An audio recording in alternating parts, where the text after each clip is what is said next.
Choose the appropriate tense form of the verb for the following sentences from the alternatives given below then. Okay, इसमें आप लोग को देखना पड़ेगा जो एप्रोप्रिएट टेंस होता है, एप्रोप्रिएट टेंस फॉर्म होता है, तो इसका जो डायरेक्शन है 81 टू 82 ना, ये देखिए। तो इसमें आपका ये 81 में देखिए, यहाँ में क्या बोला है 81 में, the peon this the bell before I reach school. Okay, यहाँ में देखिए बेल की यहाँ में बात कर रहे हैं, तो यहाँ में रिंग रेंग रूंग रूंग ये सब आना चाहिए यहाँ में। लेकिन इसमें देखिए आप लोग का ये याद रखना पड़ेगा, यहाँ में देखिए बिफोर का बात क्या है, ये सेंटेंस को आप अच्छे से देखिए, ये सेंटेंस में आप लोग को before I reach school, okay, यहाँ में आई रिच स्कूल बोल रहे हैं ना, ये क्या है आपका सिंपल पास्ट टेंस होता है। Okay, simple past tense. अगर जब बिफोर का बात होता है, इसको आप लोग को देखना पड़ेगा, ये बिफोर ना, बिफोर का बात आफ्टर का बात, यहाँ में बिफोर हो या आफ्टर, इसको आप लोग को अच्छे से देखना पड़ेगा। बिफोर या आफ्टर का बात अगर यहाँ में रिच यानी आपका सिंपल पास्ट होने से जो इस साइड वाला सेंटेंस, ओके, बिफोर वाला इस साइड वाला सेंटेंस क्या होगा, यहाँ में हमेशा आपका लगना पड़ेगा, ये आपका पास्ट परफेक्ट टेंस होना पड़ेगा, पास्ट परफेक्ट टेंस आप लोग याद रखिए। तो इसमें जो सबसे देखिए यहाँ में the peon past perfect tense कौन होगा, यहाँ में देखिए इन ऑप्शन में से इसका होगा आपका ऑप्शन डी होगा ये। ओके, ये होगा आपका पास्ट परफेक्ट टेंस, यहाँ में पास्ट परफेक्ट टेंस यही है, ये होगा the peon had rung the bell before I reach school. इसमें आप लोग को ध्यान देना है, ये सेंटेंस में आपका दो पार्ट होता है, बिफोर का बाद वन पार्ट होता है, बिफोर से पहले आपका एक पार्ट होता है। ओके, तो बिफोर का बाद अगर आपका ये पहले से बताया है, इसका अगर सिंपल पास्ट होने से बिफोर से पहले आपका वो सेंटेंस आपका क्या होना पड़ेगा, वो आपका पास्ट परफेक्ट टेंस होना पड़ेगा। ओके, पास्ट परफेक्ट टेंस जैसे आपका हेड लगना जरूरी होता है, हेड। ओके, ये हेड को आप लोग ध्यान रखना है आने वाला एग्जाम में भी। फिर आपका यहाँ में नेक्स्ट क्वेश्चन होता है, देखिए नेक्स्ट क्वेश्चन आपका 82 है, if you this your superiors you will not come to grief. Okay, इसमें भी आपका दो सेंटेंस दिया हुआ है। ओके, यहाँ में देखिए आपका इसमें दो सेंटेंस, यानी if you this your superiors you will not come to grief, यहाँ में इस साइड का जैसे ये कोमा का बाद आप लोग को यहाँ में भी देखना पड़ेगा, जैसे आपका यहाँ में कोमा डाला हुआ है ना ये साइड में, तो कोमा का बाद इस तरफ में क्या है, इस तरफ में आपका ये आपका you will not come to grief, यहाँ में जो फ्यूचर टेंस यानी आपका सिंपल फ्यूचर टेंस यहाँ में लगाया गया। ओके, जहाँ में विल लगता है वो आपका सिंपल फ्यूचर होता है। अगर ये कोमा का बाद इस साइड वाला जो क्या होता है सिंपल फ्यूचर होता है, तो इस साइड वाला, ओके, ये साइड वाला जो कोमा से पहले वो सेंटेंस क्या होना पड़ेगा, वो आपका सिंपल प्रेजेंट टेंस होना पड़ता है। ओके, सिंपल प्रेजेंट टेंस, यहाँ में सिंपल प्रेजेंट टेंस किसको डालने से होगा आपका, तो ये होता है आपका ऑप्शन बी है ये, if you obey your superiors you will not come to grief, इसको आप लोग को याद रखना पड़ेगा। अगर कोमा का बाद यहाँ में you will not come to grief, ये आपका सिंपल फ्यूचर है, तो जो आगे वाला सेंटेंस क्या होना पड़ेगा आपका सिंपल प्रेजेंट टेंस होना पड़ेगा। Okay, choose the appropriate simple sentences from the following complex sentences from the alternatives given below them। Okay, यहाँ में देखिए आप लोग का ये यहाँ में क्या बोल रहे हैं, देखिए choose the appropriate simple sentences for the following complex sentences from the alternatives given below them, ये है ना। तो इसका देखिए डायरेक्शन भी दिया हुआ है 83 एंड 84। ओके, ये दिया हुआ है, तो इसमें आप लोग को देखना पड़ेगा जो सिंपल सेंटेंस होगा कहाँ से ये बनाया गया है, इसको बनाया गया है आपका कॉम्प्लेक्स सेंटेंस है। ओके, तो 83 को देखते हैं, इसमें क्या लिखा गया है, Vivek is weak from the illness he had recently. Okay, यहाँ में Vivek is weak from the illness he had recently ना, वो बीमार का वजह से क्या है, वो उसका जो तबीयत है, उसका जो शरीर है वो अभी वीक हो गया ना। तो इसका ये आपका एक कॉम्प्लेक्स सेंटेंस है ना, यहाँ में from the ill he had recently, यहाँ में बोल रहा है ये आपका कॉम्प्लेक्स सेंटेंस है। इसको हम लोग सिंपल, जो सिंपल सेंटेंस इतना इजी से भी बोल सकते हैं ना, इजी सिंपल यानी सिंपल सेंटेंस जो इजियर होता है, तो ये आपका ऑप्शन ए इसके लिए सफिशिएंट होता है। इसको हम लोग ऐसे भी कहा जा सकता है कि देखिए Vivek is weak from his recent illness. Okay, जो हाल ही में वो बीमार हुआ था उसी का वजह से वो क्या है, वीक है ना, कमजोरिया आ गया उसका बदन में, उसका हलचल अभी क्या है, उसका हलचल अभी कमजोर है, तो इसका Vivek is weak from his recent illness. Okay, फिर आपका 84 में देखिए इसमें क्या बोल रहा है, I am surprise that you should believe in such nonsense. Okay, यहाँ में देखिए आई एम सरप्राइज, मुझे सरप्राइज कराया गया है, जैसे आपने इस टाइप का जो नॉनसेंस थिंग होता है, नॉनसेंस जो आपका नॉनसेंस चीज होता है, इसमें आपको बिलीव होना, वो हमको सरप्राइज कराता है ना, ये है। तो इसको हम लोग देखिए ये आपका एक कॉम्प्लेक्स सेंटेंस होता है, इसको हम लोग जो सिंपल, वेरी सिंपल, जो इजियर टू अंडरस्टैंड ना, इसको हम लोग ये बनाने के लिए आप लोग देखिए इतना सिंपल सा बना सकता है, ये ऑप्शन डी को यूज करके देखिए, I am surprise at your believe in such nonsense, ये होगा। ओके, ये हो गया आपका सिंपल सेंटेंस होगा ये कॉम्प्लेक्स सेंटेंस के लिए. Okay, every sentence given below is divided into 3 sections. Mark A, B, and C. Read the sentence carefully and mark the alternative that contain errors. If there is no error in the sentence, mark D as your answer. Okay, यहाँ में देखिए every sentence में आपका divide किया गया है 3 section में. यहाँ में 3 सेक्शन दिखाई दे रहा है ना, और ये सेक्शन का नाम ए बी सी ये लगाया गया है. तो इसी से आप लोग को देखना पड़ेगा जो इरर है. ओके, यहाँ में जो इरर होगा उसको आप लोग को आइडेंटिफाई करना पड़ेगा, और जो अगर इरर नहीं होगा तो आपका जो यहाँ में दी दिया है उसको मार्क करना पड़ेगा. ओके, तो देखिए डायरेक्शन में आपको 85 टू ये 89 तक दिया हुआ है. चलो 85 को देखते हैं आगे. इसमें क्या बोल है 85. Hardly had he stepped out, then it started raining heavily, no error. Okay, तो ये सेंटेंस में आपका गलत जो ये बी है. ओके, ये क्यों बी होता है इसका रीजन भी चले इसका भी थोड़ा डिस्कस कर लेते हैं.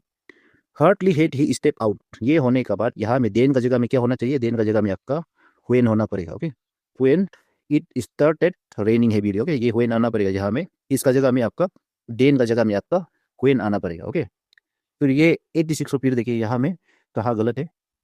Work hard lest you may not fail, no error. ये सेंटेंस में देखिए work hard lest you may not fail, इसमें आपका ये ऑप्शन सी जो यहाँ में गलत है. क्यों, इसका भी चले देखते हैं क्यों गलत है. यहाँ में अगर आपका सेंटेंस में जब लेस होता है ना, ये लेस होता है ना, ये होने के बाद सेंटेंस में आपका मे भी नहीं आता है, ये नोट भी नहीं आता है. ओके, इसका ऑलरेडी वहाँ पे मेंशन कर दिया गया है, ऑलरेडी इसको मेंशन है उसने. ओके, यहाँ में मे नोट नहीं लगेगा, सिर्फ ये होगा work hard lest you fail. Okay, ये होगा work hard lest you fail, direct होगा. यहाँ में ये आपका ये मे नोट इसको आप लोग ये सेंटेंस से रिमूव करना पड़ेगा. ओके, तो आपका ये सेंटेंस सही रहेगा. लेस के बाद नोट आता है या मे भी नहीं आता है. ओके, ये आप लोग को याद रखना पड़ेगा. फिर 87 यहाँ मेरे 87. I will stand by you in thick and thin, no error. इसमें जो गलत है इसको भी आप लोग को पहचानना पड़ेगा. इसमें जो गलत है आपका ये ऑप्शन बी है. ओके, तो ये क्यों ऑप्शन बी यहाँ में गलत है, ये इन जो यहाँ में गलत है. ओके, ये इन क्यों गलत है, इन जो आपका यहाँ में ट्रू होना पड़ेगा. True, THROUGS. ओके, ये ट्रू होना पड़ेगा, यानी ये ट्रू. ओके, इसको कंफ्यूज नहीं होना है. यहाँ में ये ट्रू लगना जरूरी था लेकिन नहीं लगाया है. ओके, नहीं लगाया है इसलिए ये सेंटेंस गलत है. यहाँ में ऐसा होना चाहिए आई will stand by you true thick and thin, ये होना पड़ेगा. ओके, तो ये जाके सेंटेंस आपका सही साबित होगा. नहीं तो यहाँ में आई will stand by you in thick and thin ये गलत होगा. ये होना है आई will stand by you true thick and thin, ये बोलता है. ओके, फिर आपका ये 18 में देखिए, इसमें आप लोग को करके देखिए ये सेंटेंस में कौन सा जो पार्ट है वो गलत होगा, एरर होगा, देखना पड़ेगा. और ये the manager brought forward his many arguments in support of his scheme, no error. ये सेंटेंस में अच्छे से देखने से देखिए the manager brought forward his many arguments in support of his scheme. इसमें ये सेंटेंस को अच्छा से देखने से देखिए इसमें कोई एरर नहीं है. ये सेंटेंस खुद ठीक है, तो इसलिए यहाँ में हम लोग मॉडिफाई करने का कोई जरूरी नहीं है. नो एरर, यहाँ में नो एरर, यहाँ में ये दिखाई दे रहा है इसका डिटेक्शन, यहाँ में नो एरर. ओके, फिर इसका जो 89 का देखना पड़ेगा. Anil came upon a very interesting advertisement in the newspaper, no error. Okay, यहाँ में Anil came upon a very interesting advertisement in the newspaper. इसमें भी देखिए आपका ये सेंटेंस को अच्छे से पढ़ने से ये भी आपका कोई एरर दिखाई नहीं दे रहा है यहाँ में ना, तो ये भी ऐसे ही होगा. ये सेंटेंस जो है आपका ये भी no error. Option D is our correct option for this question. Choose the correctly spell words from the following alternatives. Okay, यहाँ में आप लोग को देखना पड़ेगा करेक्टली स्पेल वर्ड्स. ओके, तो इसका डायरेक्शन आपका 92 91, यहाँ में 2 क्वेश्चन होगा. तो 90 में क्या दिया हुआ है देखिए, 90 में दिया हुआ है इंट्रोगेटिव. ओके, यहाँ में इंट्रोगेटिव नहीं होना है, ये आपका इंटेरोगेटिव होना पड़ेगा. इंटेरोगेटिव, इंटेरोगेटिव मतलब आपका क्वेश्चनिंग करना ना, तो ये इंटेरोगेटिव होता है आपका. इनमें से जो करेक्ट स्पेल किया वाला आपका ये है ऑप्शन सी होता है. ये होता है आपका करेक्टली स्पेल किया वाला. ओके, ये इंटेरोगेटिव. फिर 91 में देखिए, यहाँ में 91, यहाँ में कमिश्नर यहाँ में दिखाई दे रहा है ना, कमिश्नर. तो कमिश्नर का जो करेक्टली स्पेल होता है ये ऑप्शन ए होता है. यहाँ में डबल एम होना पड़ेगा और डबल एस होना पड़ेगा. बिल्कुल यहाँ में सही देखिए, double S double M. Okay, choose the appropriate active passive forms of the following sentences from the alternatives given below them. यहाँ में आप लोग को देखना पड़ेगा जो एप्रोप्रिएट एक्टिव और पैसिव फॉर्म्स होता है, देखना पड़ेगा. और इसका डायरेक्शन देखिए 92 टू 94 में ये दिया हुआ है। ओके, तो 92 का जो फर्स्ट स्टेटमेंट है इसको देखिए, वी बोट हिम टू फार।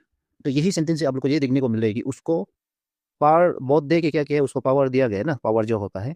तो लेकिन आप लोग को यहाँ में फोकस करना है सेंटेंस का फॉर्म, टाइप्स ऑफ सेंटेंस को यहाँ में देखना पड़ेगा। टाइप्स ऑफ सेंटेंस की बात करने से ये क्या है, यहाँ में देखिए बोट को बोटेड लिखा गया है ना, ये आपका क्या है, ये आपका सिंपल पास्ट टेंस होता है। ओके, सिंपल पास्ट टेंस होता है बोलने से आपका जो ये पैसिव होना पड़ेगा। अभी नेक्स्ट वाला जो ये आपका एक्टिव वॉइस है ना, ये आपका एक्टिव सेंटेंस है, उसको अगर अभी एक्टिव में होगा नहीं आपका, अगर इसको हम कन्वर्ट करेगा पैसिव में, ये बोट यहाँ बोटेड है ना, इसका आगे में क्या होना पड़ेगा, हम लोग यहाँ में डालना पड़ेगा। यहाँ में देखिए हिम है ना, हिम ये एक पर्सन की बात कर रहा है, तो ये अगर सिंगुलर है तो इसका आगे में हम लोग वास डालना पड़ेगा। ओके, वास और हिम जो ही बन जाएगा, ये कहाँ में है, ये ऑप्शन सी होगा। यहाँ में देखिए ये होगा he was voted to power by us, ये होगा ऑप्शन सी। यहाँ में अगर आप लोग को याद रखना पड़ेगा हमेशा, अगर ये सिंपल पास्ट होने से इसका आगे में हमेशा वास लगना जरूरी होता है, जब इसको हम लोग एक्टिव वॉइस में कन्वर्ट करना होता है। ओके, तो इसको आप लोग को ध्यान रखना पड़ेगा, he was voted to power by us, ये होगा। फिर आपका नेक्स्ट क्वेश्चन होता है ये 93, इसमें क्या बोल रहा है, question number 93, who thought Anita such things. Okay, यहाँ में बोल रहा है कि who thought Anita such things. इसमें आपका एक क्वेश्चन है ना, क्वेश्चन ये आपका एक क्वेश्चन पूछा गया है। अगर आप ऐसा क्वेश्चन को पैसिव वॉइस में कन्वर्ट करना है तो आप लोग को क्या करना पड़ेगा, इसको ध्यान देना पड़ेगा। ये क्वेश्चन को अभी हम लोग, वही क्वेश्चन तो रहेगा लेकिन इसको अभी हम लोग क्या करना पड़ेगा, इसको अभी हम लोग पैसिव वॉइस में कन्वर्ट करना पड़ेगा ना। तो इसके लिए क्या करना पड़ेगा, देखिए यहाँ में पहले से बताया है, ये थॉट क्या है, ये थॉट यहाँ से लेके ये आपका एक सेंटेंस है, जैसे आपका सिंपल पास्ट टेंस होता है ना, सिंपल पास्ट टेंस होता है। इसलिए आपका देखिए अनिता जो यहाँ दिया है ना, अनिता, यहाँ इसका आगे में आपका वास डालना जरूरी होता है, तो इसको देखना पड़ेगा। देखिए इन ऑप्शन में से अच्छे से देखिए, इसका राइट ऑप्शन होगा ये ऑप्शन डी, इसमें आपका ये होना पड़ेगा। देखिए by whom was Anita thought such things, ये होना पड़ेगा। Okay, by whom was Anita thought such things. Okay, क्योंकि इसमें देखिए ये वाज आना क्यों जरूरी होता है, क्योंकि यहाँ में देखिए पहले से बताया है, ये थॉट जो क्या है, ये सेंटेंस क्या है आपका, एक सिंपल पास्ट टेंस है। ओके, सिंपल पास्ट वाला ये सेंटेंस है, इसलिए जब इसको अगर हम लोग पैसिव में कन्वर्ट करना हो तो ये वास लगना जरूरी होता है। ओके, तो इसको आप लोग को याद रखना पड़ेगा, ये फॉर्मूला होता है। और 94 को, चलिए इसको देखते हैं 94 को, Anis will have finish this work by tomorrow. यहाँ में देखिए ये सेंटेंस में भी देखिए, यहाँ में अनिस का बाद विल हैव बोल रहे हैं ना, ये क्या है, फ्यूचर, ये परफेक्ट टेंस है, फ्यूचर परफेक्ट है ना। तो जब भी फ्यूचर परफेक्ट का होता है तो यहाँ में बिन आना जरूरी होता है, विल हैव बीन होगा। यहाँ में विल हैव बीन कहाँ में है, जो मोस्ट अप्रोप्रिएट देखिए ये ऑप्शन में अनिस, ये अनिस यहाँ में डिसअपियर हो गया, गायब हो गया ना, यहाँ में ये सेंटेंस में अनिस को यूज नहीं किया गया है, इसको हम लोग भूल जाना पड़ेगा। अभी अनिस को छोड़ के जो अप्रोप्रिएट सेंटेंस होगा ये आपका, ये भी आपको ऑप्शन डी दिखाई दे रहा है ना, ये ऑप्शन डी होगा। क्यों, अच्छा से देखिए यहाँ में this work will have been finish by tomorrow, ये होगा। यहाँ में एकदम बिल्कुल ये सही फॉर्म है।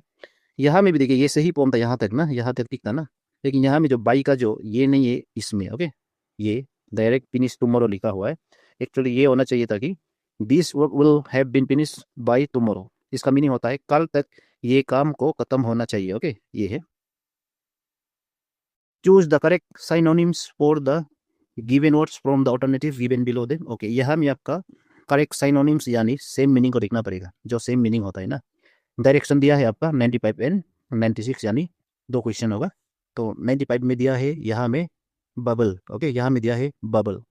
बबल का मीनिंग होता है, आप लोग को जानना पड़ेगा, जो बबल होता है इसका मीनिंग होता है जो बुद्धू जैसे बात करना। ओके, इसको हम लोग बात कर सकता है कि स्पीक पुलिसली, पुलिस यानी आपका बुद्धू जैसे बात करना ना, वो बुद्धू जैसे अपना आपसे कंटिन्यू बात करना, जैसे बिना रुके ऐसे ही बात करते रहना। तो इस टाइप का जो टॉकिंग को, जो इंडिविजुअल, जो कोई भी इंडिविजुअल होता है बुद्धू जैसे बात करना, वो अपना आप से भी बात करता है ना, जैसे बुद्धू लोग को हम लोग देखता है। और इस टाइप का जो टॉकिंग होता है इसको हम लोग बबल कहा जाता है, और इसका सेम मीनिंग होता है, ये ऑप्शन बी होता है प्रातुल। ओके, ये होता है आपका प्रातुल, याद रखना पड़ेगा। फिर 96 में यहाँ में दिया गया है कि मीगर ना, मीगर तो सबको मालूम है, मीगर का मीनिंग होता है very weak, very little. Okay, insufficient भी कहा जाता है, या लेकिंग क्वांटिटी यानी शॉर्ट कमिंग। ओके, मीगर यानी आपका हिंदी में कहा जाए तो इसका कमी, कमजोरिया ना। तो इसके लिए आपका जो सेम मीनिंग होता है, ये ऑप्शन भी होता है स्केंटी यानी वेरी लिटिल। ओके, ये स्कार्सिटी ओके, ये होगा। फिर आपका ये 97 में क्या बोला है इसके ऊपर, ये choose the correct antonym for the given word from the alternatives given below it. यहाँ में आप लोग को देखना पड़ेगा जो करेक्ट एंटोनिम जो अपोजिट मीनिंग होता है। तो देखिए, इसमें वर्ड जो दिया है आपका सिक्रेटिव ना, ये सिक्रेटिव दिया हुआ है। सिक्रेटिव का मीनिंग होता है, आप सबको मालूम है, सीक्रेट होना ना, हाइडिंग होना, इंफॉर्मेशन को हाइड करके रखना। ओके, किसी का सामने में उसको नहीं खोलना, ऐसा इंफॉर्मेशन को छिपा के रखना। ओके, तो इस टाइप का जो एक्टिविटी होता है उसको हम लोग सिक्रेटिव कहा जाता है। लेकिन इसका ऑपोजिट मीनिंग, ओके, जो सिक्रेटिव नहीं होता है वो ओपन माइंडेड होता है, जो खुला खुली होता है, जो अपना इंफॉर्मेशन को वो ओपन करके रख देता है किसी और का सामने में। ओके, वो कुछ भी हाइड नहीं करता है, जैसे आपका ऑनेस्ट पर्सन कहा जाता है ना। ऑनेस्ट पर्सन क्या होता है, अपना इंफॉर्मेशन को पूरा सभी को बताता है। इस टाइप का जो क्वालिटी को हम लोग कहा जाता है, ये इन ऑप्शन में से ऑप्शन सी होता है, ये कैंडिड। ओके, कैंडिड कहा जाता है, आप लोग को याद रखना पड़ेगा। कैंडिड मतलब जो ओपन माइंडेड वाला, जो खुला खुली अपना एक भी बात वो हाइड करके नहीं रखता है, वो मतलब सेक्रेसी नहीं होता है ना। आप लोग को ये कैंडिड का मीनिंग भी याद रखना पड़ेगा। Choose the alternatives which best expresses the given sentence in indirect और डायरेक्ट स्पीच। ओके, यहाँ में आप लोग को डायरेक्ट एंड इनडायरेक्ट स्पीच को देखना पड़ेगा, और इसका डायरेक्शन आप लोग को 98 to 99, इसमें आप लोग को देखना पड़ेगा। ये दो क्वेश्चन है, 98 को पढ़ देखिए, इसमें क्या बोल रहे हैं। Sanjeev said that he was going to Delhi 10। ओके, यहाँ में जो आपका रिपोर्टेड स्पीच है, यहाँ में ये देख रहा है कि ये आपका इनडायरेक्ट स्पीच है। ओके, इनडायरेक्ट स्पीच होता है, देखिए यहाँ में Sanjeev said that he was. Okay, इसको अभी डायरेक्ट स्पीच में हम लोग कन्वर्ट करेंगे। डायरेक्ट स्पीच में होगा तो ये सेड तो यहाँ तक यही रहेगा, लेकिन डेट अभी नहीं आएगा। उसके बाद he was going to Delhi 10 ना, तो ये पास की बात कर रहा है। ये 10 क्या बन जाना है, 10 अभी नाउ बनना है। ओके, ये नाउ बनना है, हम लोग का आंसर में ये नाउ बनना पड़ेगा, क्योंकि वो पास की बात कर रहा है ना। और यहाँ में ही वाज जो क्या होना पड़ेगा अभी, ये अगर आपका ये पास कॉन्टिन्यूअस टेंस है ना, पास कॉन्टिन्यूअस टेंस है, तो इसको अभी सिंपल प्रेजेंट कॉन्टिन्यूअस टेंस, ये सेंटेंस जो आपका सिंपल कॉन्टिन्यूअस टेंस है, तो इसको अगर अभी हम लोग को ये कन्वर्ट करना पड़ेगा सिंपल प्रेजेंट कॉन्टिन्यूअस टेंस। ये कहाँ पे दिखाई दे रहा है, ओके, तो ये दिखाई दे रहा है आपका ऑप्शन ए में। यहाँ में देखिए, Sanjeev said I am going to Delhi now ना, तो अगर इसको हम लोग, ये डायरेक्ट स्पीच है, इसको अगर हम लोग इनडायरेक्ट में चेंज करेगा तो ये होगा Sanjeev said that he was going to Delhi 10, ऐसा होगा। ओके, हम लोग को याद रखना पड़ेगा। फिर आपका 99 को देखना पड़ेगा। 99 क्या बोल रहा है, Mala said they will contact you as soon as they finish the job. Okay, ये सेंटेंस आपका इनडायरेक्ट स्पीच है ना, डायरेक्ट स्पीच है। ये बोलने से आपका ये सेंटेंस जो है आपका एक डायरेक्ट स्पीच है, इसको अभी हम लोग को क्या करना पड़ेगा, इनडायरेक्ट स्पीच में कन्वर्ट करना पड़ेगा, यानी आपका इनडायरेक्ट स्पीच। ओके, तो इसके लिए देखिए, आपका यहाँ में माला सेठ ये चेंज नहीं होगा, क्योंकि ये जस्ट सेठ तक रुक गया ना, ये चेंज नहीं होगा।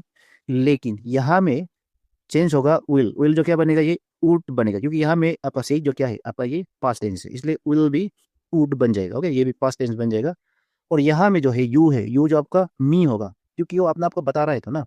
फिर यहाँ में और कुछ चेंज नहीं होगा, ये सिर्फ चेंज होगा। ये कहाँ में है, इसका ये दिखाई दे रहा है कि ऑप्शन बी में। देखिए, जो हम बोल रहा था ये चेंज नहीं हुआ है कि चेंज हुआ है, देखिए यहाँ में Mala said that they would contact me. Okay, you जो यहाँ में क्या है, ये यू यहाँ में मी बन गया ना, me as soon as they finish the job, ये होगा। ये आपका करेक्ट सेंटेंस है, यानी आपका करेक्ट इनडायरेक्ट स्पीच सेंटेंस है ये 99 के लिए।